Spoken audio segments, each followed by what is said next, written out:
Maria sa hinirang ng Diyos.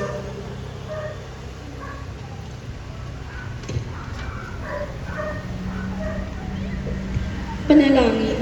Panginoon, ang mga kamay mong dating humahaplos sa mga bata, nagbabasbas sa mga may sakit at nagpapalaya sa mga demonyo.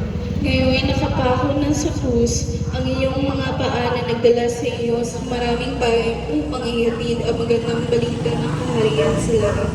Ngayon, di na rin maaaring makagalaw pa magpakailanman.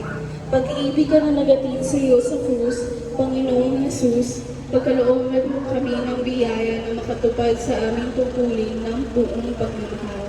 Kahit na ang mga ito ay magdulot pa sa amin ng pait tulad ng pagpako sa krus. Papuri sa Ama at sa Anak at sa Espiritu Santo, kapara noong unang-una ngayon at magpakailanman at magsawalang hanggan.